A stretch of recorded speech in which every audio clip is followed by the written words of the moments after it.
Sunday സ്പെഷ്യലായിട്ട് രാവിലെ തന്നെ സ്പെഷ്യലായിട്ട് രാവിലെ പഴങ്കഞ്ഞി ഇത് കണ്ട മൺകലത്തിനകത്ത് ഞാൻ ഇന്നലത്തെ ചോറ് തൈരും അച്ചാറും ചുവന്നുള്ളി കാന്താരിയൊക്കെ ഇട്ട് വെച്ചിരുന്നു.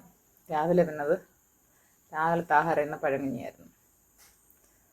ഇത് കാണുമ്പോൾ ചിലർക്ക് വായി വെള്ളം കയറും, ചിലർക്കെന്നല്ല എല്ലാവർക്കും ഇഷ്ടമാണ്, പക്ഷേ എനിക്കിഷ്ടമല്ല. ഇത് കണ്ടോ, ഇത് എനിക്കൊരു നൊസ്റ്റാൾജിയ തോന്നി, ഞാൻ ഇന്ന് എടുത്തതാണ്. ഇത് പയറിൻ്റെ വള്ളി, തളിര് വള്ളി ഉണ്ടല്ലോ, ആ തളിര് വള്ളിയും പയറും അത് ഞാൻ തോരൻ വെച്ച് ചോപ്പറിലിട്ട് ചോപ്പ് ചെയ്ത് തോരൻ വെച്ച്. അത് ഒന്നൊരു സ്പെഷ്യലായിട്ടുള്ളൊരു ഐറ്റമാണ്. ഇന്നത്തെ സ്പെഷ്യലുകളാണ് ഇന്ന് മൊത്തം. ഇനി അടുത്ത ഐറ്റം എന്ന് പറയുന്നത് ഇത് അരിഞ്ഞിങ്ങനെ ചോപ്പ് ചെയ്ത് വെച്ചേക്കുന്നതാണ്. പിന്നെ എനിക്ക് അങ്ങനെ ഇരുന്നപ്പോൾ ഒരു ആഗ്രഹം തോന്നി എൻ്റെ ഐസ്ക്രീം കഴിക്കണമെന്ന്.